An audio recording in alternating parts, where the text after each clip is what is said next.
नमस्कार. स्वलिखित भाग 4. कथेचं नाव मला शाळेत जायचं नाही. लेखिका सौभाग्यश्री पुरोहित. सकाळची गडबडीची वेळ. घड्याळाचे काटे 8:45 दाखवत होते. आता फक्त डबा भरायचा आणि निघायचं. तेवढ्यात माझा फोन वाजला. फोन शाळेच्या एका पालकांचा होता. एवढ्या सकाळी फोन म्हणजे काहीतरी महत्त्वाचंच असणार असा विचार करून मी फोन उचलला. एका मुलाची आई बोलत होती. ताई, थोडा वेळ का? थोडं बोलायचं होतं. त्यांची विनंती ऐकून मी सगळी कामं थांबवली. बोला ना, काय म्हणताय? आर्यन शाळेत जायचं नाही म्हणतो. रडतो. शाळा बदलायची म्हणतोय. तिचं वाक्य ऐकून मला धक्का बसला. आर्यन असं म्हणतोय? पण का? तो तर शाळेत किती खुश असतो. सगळे क्रियाकलाप अगदी आनंदाने करतो. मी म्हणाले, ताई, तुम्ही जरा त्याला प्रेमाने समजावा ना. त्याच्याशी बोलाल का तुम्ही? आम्हाला पण कळत नाही तो असं का अचानक म्हणायला लागला. तो म्हणत होता, अरुणाताईंनी मारलं. मी मागे वळून पाहत होतो तर त्यांनी मला फटका दिला. तुम्ही जरा बघाल का नक्की काय झालंय ते? आर्यनची आई मला म्हणाली. मी म्हटलं, काळजी नका करू, मी बघते काय ते. तसंही आपल्या शाळेत आपण मुलांना नाहीच मारत. गरज पडल्यास हलकीशी चापटी देतो पाठीवर. आपल्या शाळेत वातावरणच असं आहे की एक चापटी पुरेशी असते. आमचं बोलणं इथेच थांबलं. मी दुचाकीवरून शाळेत निघाले. काय कारण असेल? आर्यन शाळेबद्दल असा विचार का करत असेल? जूनमध्ये तो शाळेत दाखल झाला.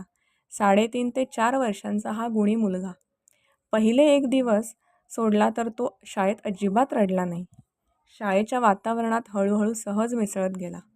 अनोळखी वातावरणात आईबाबांना सोडून काही तास राहण्याची वेळ येते तेव्हा मुलं त्यातल्या त्यात एखादा आधार शोधतात आणि ज्या ताईमध्ये मुलांना आधार वाटतो त्या ताईच्या मागे मागे दिवसभर फिरतात. अगदी ताईचा पदर धरून असतात. याला तर असा आधार शोधण्याचीही गरज पडली नाही. तो तर आजपर्यंत शाळेत मस्त मोकळा फिरायचा. नो रोना धोना. आज सप्टेंबर महिना संपत आला. शाळा सुरू होऊन 4 महिने उलटत आले आणि हा मुलगा आता का बरं असं म्हणत असेल? बरं, मारणाऱ्या ताईंचं नाव सांगून सांगून कोणाचं सांगितलं? अरुणाताईंचं, की ज्यांनी जरी मारायचं ठरवलं तरीही त्यांचा हात पिसासारखा हलका लागेल. विचारांच्या रेघेत शाळेचा रस्ता कधी संपला कळलंच नाही. शाळेत गेल्यावर आधी अरुणाताईंना गाठलं. त्यांना घडलेला सगळा किस्सा सांगितला. त्यांना विचारलंही की त्यांनी त्याला मारलं का? त्या म्हणाल्या, नाही हो ताई, तो इतका शांत आणि गुणी मुलगा आहे की त्याला मारायचा प्रश्नच येत नाही. आता खरंच मुळापर्यंत पोहोचण्याची गरज होती. मधल्या सुट्टीत त्याच्याजवळ जाऊन बसले. त्याला म्हटलं, काय रे आर्यन, तुला आपली शाळा आवडते का रे?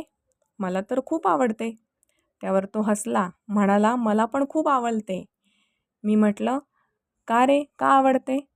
तो म्हणाला, कारण इथे मज्जा मज्जा असते. तुझ्या अरुणाताई तुला आवडतात का? मी विचारलं. तो म्हणाला, हो, पण त्यांनी मला पाठीमागे पाहत होतो तेव्हा मारलं.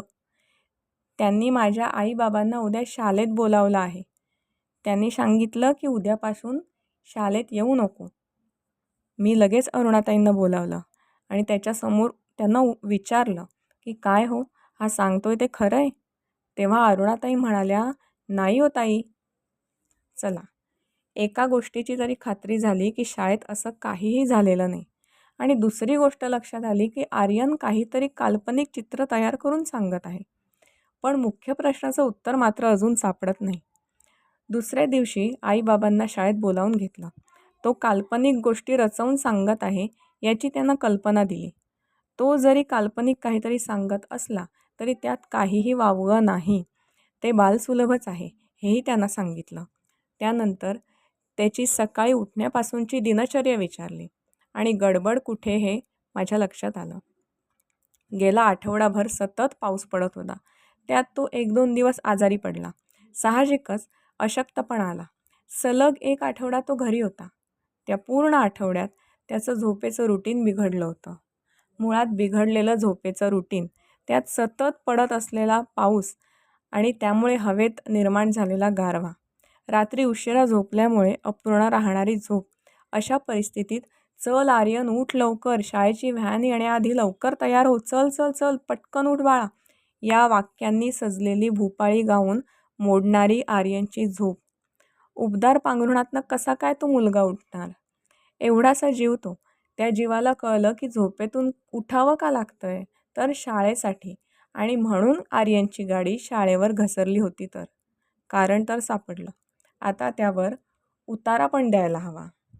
आईबाबांना म्हटलं, आता तुमचा यात एकच गृहपाठ आहे. त्याचं झोपेचं रुटीन परत नियमित करण्याचा प्रयत्न. त्यासाठी तो रात्री लवकर झोपणं गरजेचं आहे. तरच तो लवकर उठू शकेल. लवकर म्हणजे कधी? रात्री 8 किंवा 9 वाजता तरी त्यानं झोपावं. त्यासाठी जेवण लवकर व्हावं. म्हणजे झोपायच्या आधी 1 तास. दुपारी तो झोपत नसेल तर जबरदस्तीने झोपवू नये. म्हणजे मुलं दिवसभर खेळून दमतात. संध्याकाळी 7 वाजता त्यांना भूक लागते. त्यावेळी इतर काही सटरफटर न देता सरळ जेवू घालावं. जेवण झाल्यावर घरातील सर्व गॅजेट्स बंद करावी. गोष्ट सांगत गाणी म्हणत थोपटत मुलांना झोपवावं. सकाळी लवकर उठायचे असेल तेव्हा हळूहळू त्यांना झोपेतून जागं करावं. मंद आवाजात भोपाळी लावावी. डोक्यावरून हात फिरवत प्रेमाने एखादी हाक मारावी. तरीही मूल उठलं नाही तर परत जाऊन हलकेच हाक मारावी. त्याला कुशीत घ्यावं.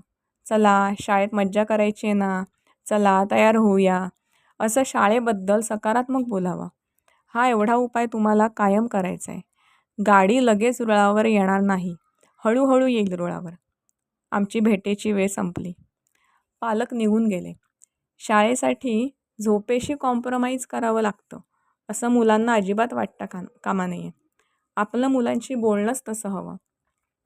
माझ्या मनात विचार आला की मी स्वतः काय करते माझ्या चिऊच्या बाबतीत. मीही तेच करते जे आज मी पालकांना सांगितलं होतं. भूपाळी किंवा इतर छान मराठी गाणी ऐकत नेहमीच ती जागी होते. थोडा वेळ अंथरुणातच गाणी ऐकत ती लोळत असते. बराच वेळ तिच्याजवळ मी नाही गेले तर मला हाक मारून बोलावते. मग आमची नेहमीची कृती करून आम्ही आमचा दिवस सुरू करतो. ती म्हणजे एक उबदार दीर्घ मिठी. कितीही घाई गडबड असली तरीही ही कृती झालीच पाहिजे. बेडवर उभी राहून ती माझ्या खांद्यावर डोकं टाकते. आपले दोन्ही हात माझ्या मानेभोवती प्रेमाने बांधून घेते. थोडा वेळ आम्ही दोघी एकाच लयीत डोलत राहतो. ही कृती म्हणजे तिची आनंदी दिवसाची सुरुवात. आणि माझ्यासाठी ती मिठी म्हणजे दिवसभर लागणाऱ्या ऊर्जेचा साठा. पहिलीत जाईपर्यंत कधीकधी एखाद्या दिवशी चिऊ शाळेत जायचा कंटाळा करायची. तेव्हा मी म्हणायचे, ठीकच आहे, नको जाऊ शाळेत. आपली शाळा तर वेगळी आहे, मजेची. तू नाही गेलीस तर तुझंच नुकसान होईल. सगळी मुलं तर मजाच करणार आहेत. तू बस घरातच. आजची सगळी मजा चुकेल तुझी. अजून काय होणार? असं म्हटल्यावर तिचा सूर बदलायचा. जाते मी शाळेत. अगं नको गं, कशाला उगाच कष्ट घेतेस? जाते म्हटलं ना, नको काय म्हणतेस? डबा भर माझा, असं म्हणून चिऊ शाळेची तयारी करायला धावायची. मी मात्र मनातल्या मनात हसायचे. धन्यवाद.